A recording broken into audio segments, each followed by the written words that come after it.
What's going on there, everyone? Well, here we go again.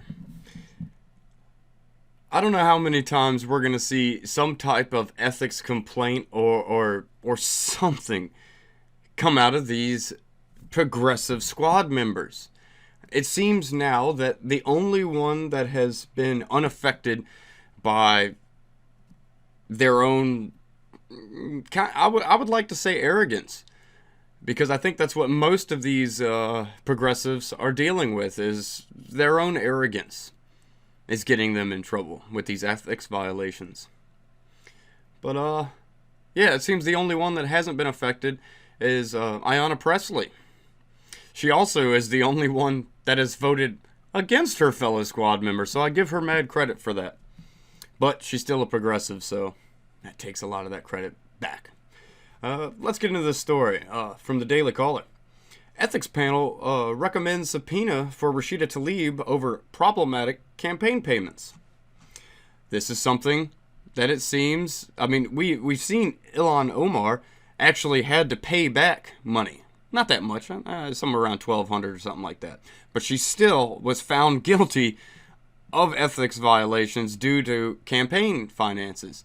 We saw AOC with her boyfriend giving him money. It seems there's a pattern here.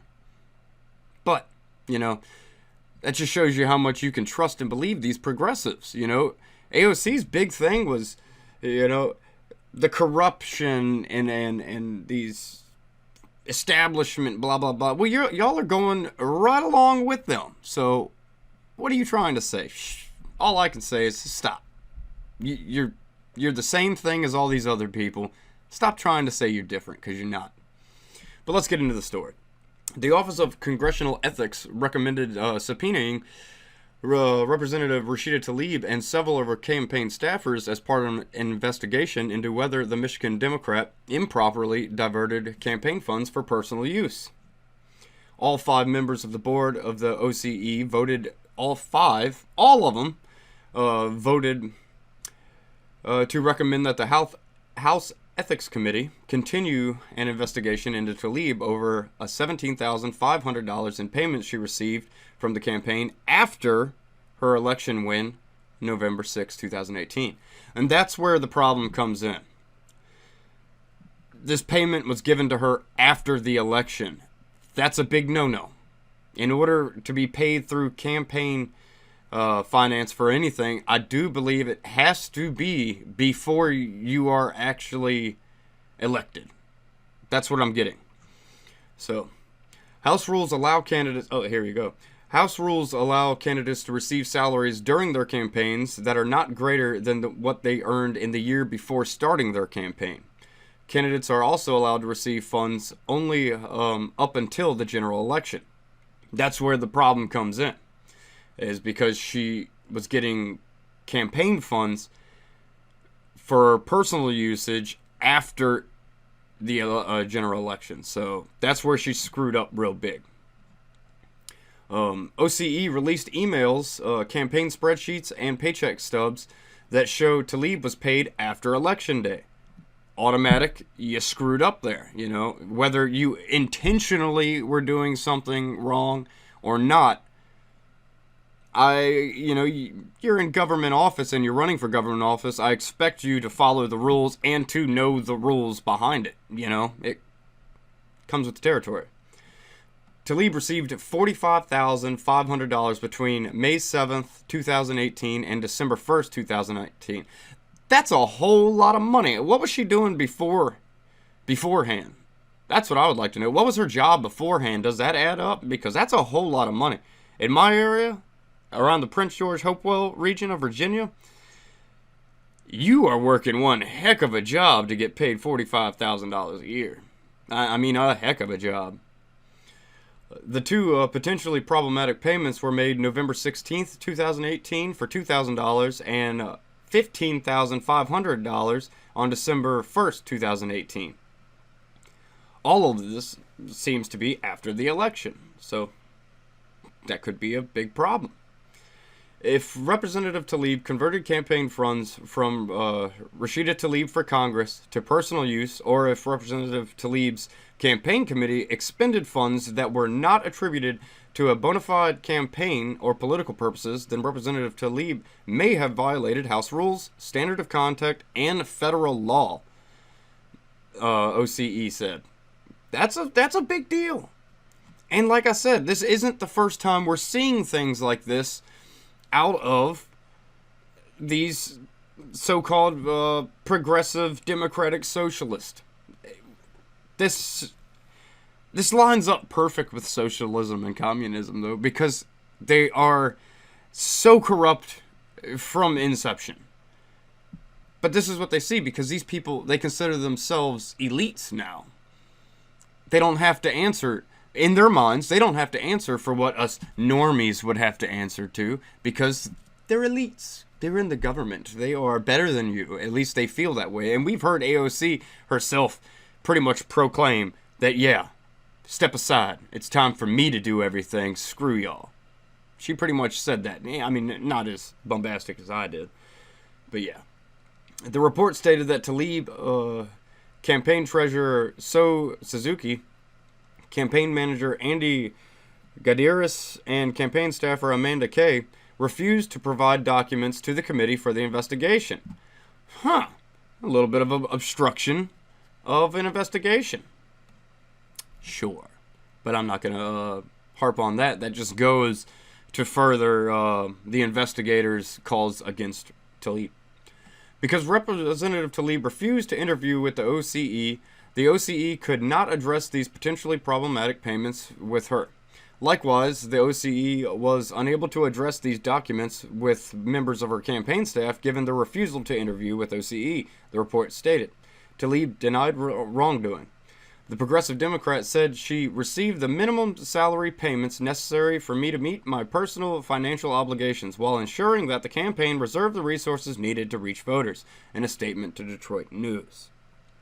OCE released emails showing that Tlaib requested a larger salary from the campaign in order to support her 2 children. The emails also show that Tlaib and her campaign staff weighed whether she would resume working part-time at her law firm, Sugar Law Firm, in order to stipend from the campaign, or increase her stipend from the campaign, Tlaib told her staff May 7th, 2018, she would need to resume working part-time to make ends meet. Gadiris, the campaign manager, responded that Tlaib could legally receive $7,900 based on her previous year's income. The downside is that in mid-July, it would become public that Rashid has collected X number of dollars from the campaign, and there might be attacks that follow that accuse Rashida of using her campaign funds to enrich herself, Gadiris wrote. With all the financial BS the other campaigns are pulling, though, I think you would be pretty insulated from attack, he also wrote. No, that's not. That's a screwed up way of thinking. That's thinking like 2 wrongs make a right situation. No. And if we look at a lot of the campaign BS from all these other campaigns generally are left-wing campaigns. They seem to not have their crap together very much at all on the left. I don't understand what's going on with them, but we are seeing a lot of lefties being taken down by their own means. Things they've done. It doesn't make any sense. Like the whole, Katie Hill thing? Or, what, is that her name? Katie Hill? Kate Hill? I don't know. That progressive from California with the nudie pictures. She put those nudie pictures online way back in the day. Someone found them and published them. But yet, they try to play the victim all the time. So, these people aren't victims. They're doing this to themselves. Tlaib eventually settled on taking $2,000 every 2 weeks until the large payment, December 1st, 2018. But let's jump over here, because this is some pretty damning evidence against Tlaib, and it's her own words. Let's jump over here to this Fox News article. I'll start right here. In another email on April 4th, 2018, Tlaib wrote, "I'm just not going to make it through the campaign without a stipend. With the loss of a second income to lean back on," she wrote, "I'm requesting $2,000 per 2 weeks, but not exceeding $12,000. The cost of living stipend is going towards much needed expenses due to campaigning that includes car maintenance, childcare, and other necessities. Please let me know if I can proceed. That all sounds really fine and well. Cool beans. Those seem like legitimate campaign finance, the funds that she needs. So cool. But then we get to this statement she made, and this is where the lines get blurred and where she kind of screwed herself. In August of the same year, 2018, Tlaib texted her future chief of staff, Ryan Anderson, at 6:38 a.m. Quote, "Sorry for the early text, but do you think the campaign can still pay me a stipend until the general? Trying to get out of debt. I think we can definitely afford to do so, but we need to really clearly define your time and space," Anderson responded, noting that the arrangement could arouse concern among the media. She stated it right there. She's trying to use her campaign finances to get out of debt. She said it right there. This is a direct quote from Rashida Tlaib. Trying to get out of debt. That is not a proper expenditure of campaign finances. I'm sorry. Your personal debt has nothing to do with your campaign. That is your personal debt, not the people that donated to you's debt. So when it comes to this ethics investigation, I think she's going to be found guilty of this. Nothing will happen, because nothing seems to ever happen to these people. She'll get a small little fine, a slap on the hand, and say, "Don't do that again." That's what we'll see from this. You know, we're supposed to be fighting corruption. There were Democrats that said they're campaigning to help fight corruption. There were Republicans that said we're campaigning to fight corruption and this, that, and the other. Start doing that. How about y'all start doing that? I can see at least there are some investigations going on. But I don't care if these investigations are directed towards the right or the left. I think it should be directed all over the place, you know. Make the right and the left, these elitist politicians and these non-elitist politicians, make all these politicians, make them do the right thing. We have to force them to do the right thing, because if they're not doing the right thing, you know, that's a problem. These are the people that are making policies and this, that, and the other that affect the United States and the rest of the world. We need to hold these people accountable to everything wrong they do. That's just how it needs to be, you know. These are our members of Congress. We voted them in. And when they're doing stuff like this, they're pretty much just lying to our faces about things. And that's not cool, man. But, like I said, 3 out of the 4 squad members have been brought up on similar ethics investigations and all that, especially with campaign finance funds. It's kind of funny, though, because you see this out of, like I said, the socialist type, the democratic socialist type. Because why? Socialists are thieves, people. Socialists are thieves. They will take your money all day long for their own personal gain. That's what they do. They don't want to work for it. They want to take it from someone else who worked for it. And that's what they're doing with your money. You're donating to their campaign because you believe in a cause that these people believe in. And they're taking your money and using it for just their own personal benefit. That's who you're giving money to, people. Think about it before you donate to anybody's campaign.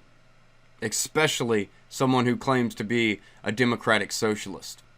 Because socialists, all they want is take, but they don't ever give. Take. Remember that. Remember that next time you want to elect someone that claims to be a democratic socialist or one of these super progressives. They're not in it for you. They're in it for themselves. They consider themselves better than you. Just remember that. But I'd love to hear your comments, and as always, like, share, and subscribe. I will catch y'all on the flip side.